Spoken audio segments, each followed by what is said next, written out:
ಒಂದು ದಿವಸ ಮಧ್ಯಾಹ್ನದಲ್ಲಿ ಮಂಚದ ಮೇಲೆ ಮಲಗಿದ್ದಾರೆ. ಹೆಂಡತಿ ಪಾದ ಸೇವೆಯನ್ನು ಮಾಡ್ತಾ ಇದ್ದಾಳೆ. ಆಳುಗಳು ಚಾಮರವನ್ನು ಬೀಸ್ತಾ ಇದ್ದಾರೆ. ಮಗ ಗೋಪಾಲಕೃಷ್ಣನ ಎದೆ ಮೇಲೆ ಕಾಳಿಂಗ ಮದ್ದನ ಆಟ ಆಡಿಸ್ತಾ ಹೂಣದ ಭೋಜನವನ್ನು ಮಾಡಿ ತಾಂಬೂಲವನ್ನು ಹಾಕಿಕೊಂಡು ನಿಲುವುಗನ್ನಡಿಯಲ್ಲಿ ತಮ್ಮ ಸುಂದರವಾಗಿರತಕ್ಕಂತಹ ಸಂಸಾರದ ಉಚ್ಛ್ರಾಯ ಸ್ಥಿತಿಯನ್ನು ನೋಡ್ತಾ ಇರಬೇಕಾದ್ರೆ ಆ ಮನೆಗೆ ಒಬ್ಬ ದಾಸಪ್ಪ ಬಂದ ಹಾಡನ್ನು ಹೇಳಕ್ಕೆ ಪ್ರಾರಂಭ ಮಾಡ್ತಾನೆ. ಗೋವಿಂದ ನಮೋ ಗೋವಿಂದ ನಮೋ ಗೋವಿಂದ ನಾರಾಯಣ, ಗೋವರ್ಧನ ಗಿರಿಯ ನೆತ್ತಿದ ಗೋವಿಂದ ನಮ ರಕ್ಷಿಸೋ. ಮಂಚಬಾರದು ಮಡದಿ ಬಾರಡು, ಕಂಚು ಕನ್ನಡಿ ಬಾರದು, ಸಂಚಿತಾರ್ಥದಿ ದ್ರವ್ಯ ಬಾರದು, ಮುಂಚೆ ಮಾಡಿರಿ ಧರ್ಮವಾ. ಅರ್ಥ ಯಾರಿಗೆ ಪುತ್ರರಾರಿಗೆ, ಮಿತ್ರ ಬಾಂಧವರಾರಿಗೆ, ಕರ್ತೃ ಯಮನರು ಎಳೆದು ಒಯ್ಯುವಾಗ ಅರ್ಥ ಪುತ್ರರು ಕಾಯ್ವರೇ. ತಂದು ಬಂದರೆ ತನ್ನ ಪುರುಷನ ನೊಂದು ಬಳಲಿದಿರೆಂಬುಳು, ಒಂದು ದಿನ ತಾರದಿದ್ದರೆ ಹಂದಿನಾಯಂತೆ ಬೊಗಳಳು. ಪ್ರಾಣದೊಲ್ಲಭೆ ತನ್ನ ಪುರುಷನ ಕಾಣದೆ ನಿಲ್ಲಲಾರಳು, ಪ್ರಾಣ ಹೋಗುವ ಸಮಯದಲ್ಲಿ ಜಾಣೆ ಕರೆದರೆ ಬಾರಳು. ಉಂಟು ಕಾಲಕ್ಕೆ ನೆಂಟರಿಷ್ಟರು ಬಂಟರಾಗಿ ಕಾಯುವರು, ಕಂಠಕ್ಕೆ ಮನರು ಎಳೆದು ಒಯ್ಯುವಾಗ ನೆಂಟರಿಷ್ಟರು ಬಾರರು. ಒಡವೆ ಅರಸಿಗೆ ಒಡಲು ಅಗ್ನಿಗೆ ಮಡದಿ ಮತ್ತೊಬ್ಬ ಚೆಲುವಗೆ, ಬಡೆದು ಯಮನೊರೆಳುವಾಗ ಎಡವಿ ಬಿದ್ದಿತು ನಾಲಿಗೆ. ದಿಟ್ಟತನದಲ್ಲಿ ಪಟ್ಟವಾಳಿದ ವಿಠ್ಠಲೇಶನ ಚರಣವ, ಮುಟ್ಟಿ ಭಜಿಸಿರೋ ಶ್ರೀ ಪುರಂದರ ವಿಠ್ಠಲೇಶನ ಪಾದವ. ಪುರಂದರದಾಸರ ವೈರಾಗ್ಯಪೂರ್ಣವಾದ ಪದವನ್ನ ಅವತ್ತಿನ ದಿವಸ ದಾಸಪ್ಪ ಹೇಳಿದಾಗ ಆ ಪದಕ್ಕೂ ತಾವಿರತಕ್ಕಂತಹ ಸ್ಥಿತಿಗೂ ಜಗಜಾಂತರವಾಗಿರತಕ್ಕಂತಹ ವ್ಯತ್ಯಾಸವಾಗಿದ್ದರೂ ಕೂಡ ಆ ಕಡೆಗೆ ಸ್ಮರಣೆ ಹೋಗ್ತದೆ. ಅಯ್ಯೋ, ಜೀವನದಲ್ಲಿ ಏನೋ ಒಂದು ವ್ಯತ್ಯಾಸ ಆಗ್ತಾ ಇದೆ, ನಾನು ಬಂದಿರತಕ್ಕಂತಹದ್ದೇನೋ, ಯಾತಕ್ಕೋಸ್ಕರವಾಗಿ ನಾನು ಬಂದಿದ್ದೇನೆ, ರಾಯರ ಆದೇಶ ಏನಾಗಿದೆ ನನಗೆ, ನಮ್ಮ ಗುರುಗಳ ಆದೇಶ ಏನಾಗಿದೆ, ಜನ್ಮಾಂತರ ಗುರುಗಳಾಗಿರತಕ್ಕಂಥ ಜೈತೀರ್ಥರು ನನ್ನನ್ನು ಕಳಿಸಿರತಕ್ಕಂಥದ್ದು ಯಾತಕ್ಕಪ್ಪ ಅಂತಕ್ಕಂಥದ್ದನ್ನು ಸ್ಮರಣೆ ಮಾಡ್ತಾ ಹೊರಗಡೆಗೆ ಬಂದರೆ ದಾಸಪ್ಪ ಇಲ್ಲ. ನಮ್ಮ ಮನೆಗೆ ಬಂದ ದಾಸಪ್ಪನಿಂದ ಇನ್ನೊಮ್ಮೆ ಹಾಡು ಕೇಳಬೇಕು. ಎಲ್ಲಿ ಅಂತ ಕೇಳಿದರೆ ಮಾಧವರಂಗನ ದೇವಸ್ಥಾನದಲ್ಲಿ ಅಂತ ಹೋದರೆ ಆ ಮಾಧವರಂಗನ ದೇವಸ್ಥಾನದಲ್ಲಿಯೂ ಕೂಡ ಇಲ್ಲದೆ ಇರುವಾಗ ಅರ್ಚಕ ಹೇಳ್ತಾನೆ, ಮಾಧವರಂಗನ ದೇವಸ್ಥಾನದ ಒಳಗಡೆಗೆ ಹೋಗಿರತಕ್ಕಂತಹ ದಾಸಪ್ಪ ಹೊರಗಡೆಗೆ ಬಂದಿಲ್ಲ, ಆದರೆ ಆತನ ಶಾಟಿ ಮಾಧವರಂಗನ ತಲೆ ಮೇಲಿದೆ ಅಂತಕ್ಕಂಥದ್ದನ್ನು ತಿಳಿಸಿದಾಗ ಸಂಪೂರ್ಣವಾಗಿ ಗುರುಗಳಿಗೆ ಅರ್ಥ ಆಯಿತು. ಮನೆಗೆ ಬರ್ತಾರೆ, ಒಳಗೆ ಹೋಗಲ್ಲ. ಹೆಂಡತಿ ಮಗನನ್ನೇ ಒಳಗೆ ಕರೆದು ಅಲ್ಲಿರ್ತಕ್ಕಂತಹ ಸಕಲ ಐಶ್ವರ್ಯವನ್ನು ಕೂಡ ದಾನ ಮಾಡಿದಾಗ ಬ್ರಾಹ್ಮಣರ ಸಂಖ್ಯೆ ಕಡಿಮೆಯಾಗಿ ಪದಾರ್ಥಗಳ ಸಂಖ್ಯೆ ಜಾಸ್ತಿ ಆದಾಗ ವಾನಪ್ರಸ್ಥದಲ್ಲಿರುವಾಗ ಮತ್ತೆ 2 ಸಾರಿ ಬಂದು ದಾನ ಮಾಡಿದ್ದರಿಂದ ಈ ಮಹಾನುಭಾವರಿಗೆ ವೈರಾಗ್ಯ ಶಿಖಾಮಣಿಗಳು, ವಿರಕ್ತೋತ್ತಮರು ಅಂತಕ್ಕಂಥದ್ದನ್ನು ಹೇಳ್ತಾ ಇದ್ದೇವೆ.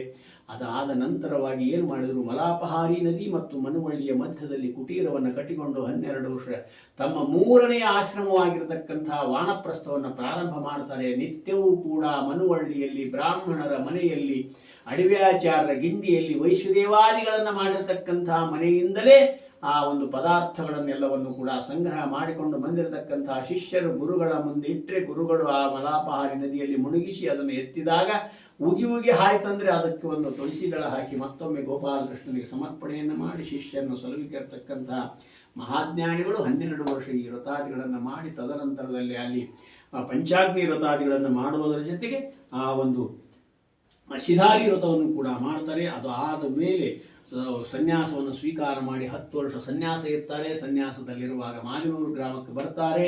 ಸೋಮೇಶ್ವರ ದೇವಸ್ಥಾನದಲ್ಲಿರಬೇಕಾದ್ರೆ ಬರ ಬರ್ತದೆ. ಬರ ಬಂದು ಜನ ಎಲ್ಲ ಸುತ್ತಮುತ್ತಲು ಜನ ಗುಳೆ ಹೋಗ್ತಾರೆ. ಶಿಷ್ಯರು ಕೂಡ ಸ್ವಾಮಿ ಕಿನ್ನಾಳ ದೇಸಾರಿಂದ ಇವತ್ತೇನು ಬಂದಿಲ್ಲ, ಅವರು ಉಪವಾಸ ಇದ್ದಾರಂತೆ, ನಾಳಿಂದ ನಮಗೇನಿಲ್ಲ, ಮಳೆ ಆದಮೇಲೆ ಬರ್ತೀವಿ ಅಂತ ಹೇಳಿದಾಗ ಯಾವ ಶಿಷ್ಯರನ್ನು ಬಿಟ್ಟು ಕೊಡದೇ ಇರತಕ್ಕಂತಹ ನಮ್ಮ ವಿಷ್ಣುತೀರ್ಥ ಶ್ರೀಪಾದಂಗಳವರು ಒಂದು ಬಗಿಸಿ ತಾಮ್ರದ ಬಿಲ್ಲೆಯನ್ನು ಸರಿಸಿ ಆ ಬಿಲ್ಲೆಯನ್ನು ತಮ್ಮ ಉಪಾಸನಾ ಮೂರ್ತಿ ಗೋಪಾಲಕೃಷ್ಣನ ಕೆಳಗಡೆಗೆ ಇಟ್ಟು ರಮಾಸ್ತೋತ್ರವನ್ನು ಹೇಳ್ತಾ ಹೋಗಬೇಕು. ಯಯೈ ವೇದಂ ಸಚ್ಚಿನ್ನಿರುಪಮ ನಿಜಾನಂದ ನಿರತಂ ಪರಬ್ರಹ್ಮಾಪ್ಯಾದೌ ಗುಣ ಸಮತನೂರಾಪ್ಯ ಸೃಜತಿ ಅವತ್ಯತ್ತಿ ಪ್ರೇಷ್ಠಾನ್ ಪದಮಪಿ ನಯತ್ಯಸ್ತ ವಿಪದಃ ಪರಬ್ರಹ್ಮಾಣಿ ಸಾನನು ವಿಜಯತೆ ಮದ್ಭೃತಿ ಸದಾ ಭವಾನಿ ವಾಣಿ ವಾ ಜಲಧಿತನಯಾ ವಾ ಸ್ವರುಧಯೇ ಸ್ವಚಿಂತ್ಯಾಯನ್ ಮೂರ್ತಿಂ ಸತತಮನುಚಿಂತ್ಯಾ ಪುರಧಿಕಂ ಸುರಸ್ತ್ರೀಷು ಸ್ತ್ಯಾಘ್ಯಂ ದಿವಿಭೂಜ ಸೌಂದರ್ಯ ಸುಫಲಂ ಪರಬ್ರಹ್ಮಾಣಿ ಸಾ ನನು ವಿಜಯತೆ ಮದ್ಧೃತಿ ಸದಾಂ ಯಯಾ ಮಾತಾ ಮಾತಾ ಭವತಿ ವಿಪರೀತಂಚ ಭವತಿ ಯಯಾ ತಾತಸ್ತಾತೋ ಭವತಿ ವಿಪರೀತಂಚ ಭವತಿ ಯಯಾ ಭ್ರಾತಾ ಭ್ರಾತಾ ಭವತಿ ವಿಪರೀತಂಚ ಭವತಿ ಪರಬ್ರಹ್ಮಾಣಿ ಸಾ ನನು ವಿಜಯತೆ ಮದ್ಧೃತಿ ಸದಾ. ಈ ರೀತಿಯಾಗಿ ಹೇಳ್ತಾ ಹೇಳ್ತಾ ಹೋದಂತೆ ಅದು ಬಂಗಾರ ಬಂಗಾರ ಆಗ್ತಾ ಇರಬೇಕಾದ್ರೆ ಕೊನೆಯಲ್ಲಿ ಹೇಳ್ತಾರೆ, ಜನೋಯಾಂ ಪ್ರತ್ಯೂಹೇ ಜನನ ಸಮಯೇ ಥಾಪಿ ವಿಪದಿ ಸ್ಮರತ್ಯದ್ಧಾನಾಶೇ ನನು ಖಲು ತತೋನ್ಯತ್ರ ಸಮಯೇ ಸ್ಮೃತಾಯಾ ಸಂತಾಪಂ ಹರತಿ ಚ ಮುದೈವಾಶು ಪರಯಾ ಪರಬ್ರಹ್ಮಾಣಿ ಸಾ ನನು ವಿಜಯತೆ ಮದ್ಧೃತಿ ಸದಾ.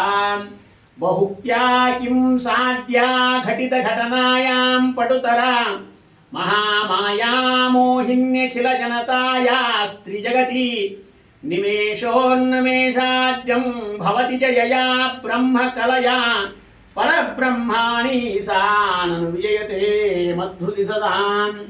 ಅಟತು ವಿವಿಧ ದೇಶಂ ಸರ್ವದಾ ಸಪ್ರಯಾಸಂ ಪಠತು ನಿಖಿಲ ವೇದಾನ್ ಸಾಂಗಕಾನ್ ನಿತ್ಯಮೇವ ಲುಠತು ಸಕಲ ದೇವಾನಾಂ ಪುರಪಾಂಶು ಮಧ್ಯೆ ಪಟಲ ವಿಘಟನಂ ಸ್ಯಾತ್ತಾಂ ವಿನಃ ನೈವ ಯಂತೋಃ ಇತಿ ದೇವಿ ಸ್ತವಂ ಪುಣ್ಯಂ ಸರ್ವ ಪಾಪ ಪ್ರಣಾಶನಂ ಯಪ್ಪಡೆ ಶೃಣುಯಾದ್ವಾಪಿ ಸಮುಕ್ತೋ ನಾತ್ರ ಸಂಶಯ. ಆ ಬಂಗಾರವನ್ನು ತೆಗೆದುಕೊಂಡು ವ್ಯಯ ಮಾಡಿ ಶಿಷ್ಯರನ್ನು ಸಲುಹಿದಾಗ 1 ವರ್ಷದ ನಂತರವಾಗಿ ಮಳೆಯಾಗಿ ಬೆಳೆಯಾಗಿ ಸುಜಲಾಗಿ ಸುಫಲಾಗಿ ಹಳ್ಳ ಕೊಳ್ಳ ಎಲ್ಲಗಳು ಕೂಡ ಸಮೃದ್ಧಿಯಾಗಿ ಪುರಜನರು ಮತ್ತೊಮ್ಮೆ ತಮ್ಮ ತಮ್ಮ ಸ್ಥಳಗಳಿಗೆ ಬರುವುದರ ಜೊತೆಗೆ ಗುರುಗಳನ್ನು ಕೊಂಡಾಡಿರ್ತಕ್ಕಂಥ ಒಂದು ಸನ್ನಿವೇಶ ನಡೆದಿರ್ತಕ್ಕಂಥ ಗ್ರಾಮವೇ ಈ ಮಾಲಿನೂರು ಗ್ರಾಮ.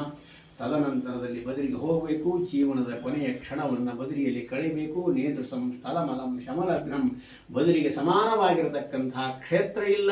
ಬದರಿ ಆಧ್ಯಾತ್ಮಿಕ ರಾಜಧಾನಿ ಅಂದರೆ ಬದರಿನೇ ಅಂತಕ್ಕಂಥ ಒಂದು ಚಿಂತನೆಯಿಂದ ಶ್ರದ್ಧಾ ಭಕ್ತಿಯಿಂದ ಶಿಷ್ಯರನ್ನು ಒಳಗೊಂಡು ತಮ್ಮ ಕೊನೆಯ ಜೀವನವನ್ನು ಕಳೆಯಲಿಕ್ಕೆ ಹೋಗಬೇಕಂದ್ರೆ ಜೈತೀರ್ಥರು ಸರ್ಪ ರೂಪದಿಂದ ದಾರಿಯನ್ನು ಬಿಡದೇ ಇರುವಾಗ ಇನ್ನೇನು ಹೋಗ್ಲಿಕ್ಕಾಗಲಿಲ್ಲ ಅಂತಕ್ಕಂಥ ವ್ಯಥೆಯಲ್ಲಿ ಇದ್ದು ಏನು ಮಾಡೋದು, ಬದರಿಯ ಫಲವೇ ಇಲ್ವಾ, ಬದರಿಗೆ ಹೋಗ್ಲಿಕ್ಕೆ ಆಗ್ತಾನೇ ಇಲ್ಲಲ್ಲ ಅಂತಕ್ಕಂಥ ಒಂದು ಚಿಂತನೆಯಲ್ಲಿರಬೇಕಾದ್ರೆ ಮಲಗಿದಾಗ ಸಾಕ್ಷಾತ್ ಬದರಿನಾರಾಯಣ ದೇವರು ಚತುರ್ಭುಜ ಬದರಿನಾರಾಯಣ ಲಕ್ಷ್ಮೀ ಸಹಿತನಾಗಿ ಸನ್ನಿಹಿತನಾಗಿ ಮಾದಿನೂರು ಗ್ರಾಮದ ಕುಶಾನದಿ ತೀರದ ಸಂಗಮದಲ್ಲಿ ನಾನಿದ್ದೇನೆ, ನನ್ನನ್ನು ತೆಗೆದುಕೊಂಡು ಪ್ರತಿಷ್ಠಾಪನೆಯನ್ನು ಮಾಡು. ಯಾರಿಗೆ ಸಮಯದ ಅಭಾವದಿಂದ, ಹಣಕಾಸಿನ ತೊಂದರೆಯಿಂದ, ಅನಾರೋಗ್ಯದಿಂದ ಅಥವಾ ಆರ್ಥಿಕ ತೊಂದರೆಯಿಂದ ಅಥವಾ ಅನೇಕ ಶೌಚಾದಿಗಳು ಬಂದು ಇನ್ಯಾರೋ ಆ ದೇವಸ್ಥಾನದ ಒಳಗಡೆಗೆ ಬಂದರೂ ಬದರಿನಾರಾಯಣ ಕಂಡಿಲ್ಲ ಅಂತಕ್ಕಂಥ ನಿರಾಶೆ ಯಾರಿಗೂ ಬೇಡ.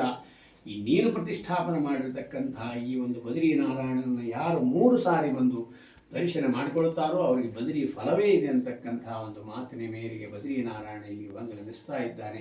ತದನಂತರದಲ್ಲಿ 1806ರ ಶಿವರಾತ್ರಿ ಬೆಳಗ್ಗೆ ಅಣ್ಣಿಗೇರಿಯಿಂದ ತರಿಸಿರತಕ್ಕಂಥ ಸಾಲಿಗ್ರಾಮ ಸದೃಶವಾಗಿರತಕ್ಕಂಥ ಶಿಲೆಯ ಮೇಲುಗಡೆಗೆ ಟೀಕಾರಾಯರು, ಕೆಳಗಡೆಗೆ ಕೂರ್ಮಾಸನ, ಮಧ್ಯದಲ್ಲಿ ತಮ್ಮ ವೃಂದಾವನವನ್ನು ಸಿದ್ಧಗೊಳಿಸಿಕೊಂಡು ಅವತ್ತನೇ ದಿವಸ ವೃಂದಾವನಸ್ಥರಾಗ್ತಕ್ಕಂಥ ಮಹಾನುಭಾವರು 218 ವರ್ಷಗಳಿಂದ ಆ ಒಂದು ಗರ್ಭಗುಡಿಯಲ್ಲಿ ಒಂದು ರೀತಿಯಿಂದ ಇರತಕ್ಕಂಥ ನಮ್ಮ ವಿಷ್ಣುತೀರ್ಥ ಶ್ರೀಪಾದಂಗಳವರು 21 ಗ್ರಂಥಗಳ ಮೂಲಕವಾಗಿ ಅನೇಕ ಪಂಡಿತೋತ್ತಮರ ಮನೆಯಲ್ಲಿ ವಿರಾಜಮಾನರಾಗಿರತಕ್ಕಂಥ ನಮ್ಮ ಅಡವಿ ಆಚಾರ್ಯರು ನಮ್ಮ ನಿಮ್ಮ ಎಲ್ಲರ ಮನಸ್ಸಿನಲ್ಲಿಯೂ ಕೂಡ ಮನೋನಿಯಾಮಕರಾಗಿದ್ದುಕೊಂಡು ಅಘಟಿತ ಘಟನೆಗಳನ್ನು ನಡೆಸ್ತಾ ಇದ್ದಾರೆ ಅಂತ ಹೇಳ್ತಾ ಇಂದಿನ ಸಂಕ್ಷಿಪ್ತವಾಗಿರತಕ್ಕಂಥ ಅವರ ಒಂದು ಮಹಿಮೆಯನ್ನು, ಅವರ ಅಂತರ್ಯಾಮಿಯಾಗಿರತಕ್ಕಂಥ ಭಾರತೀಶ, ಅವರ ಅಂತರ್ಯಾಮಿಯಾಗಿರತಕ್ಕಂಥ ಬದರಿನಾರಾಯಣನಿಗೆ ಸಮರ್ಪಣೆಯನ್ನು ಮಾಡೋಣ. ಶ್ರೀಕೃಷ್ಣ ಅರ್ಪಣ.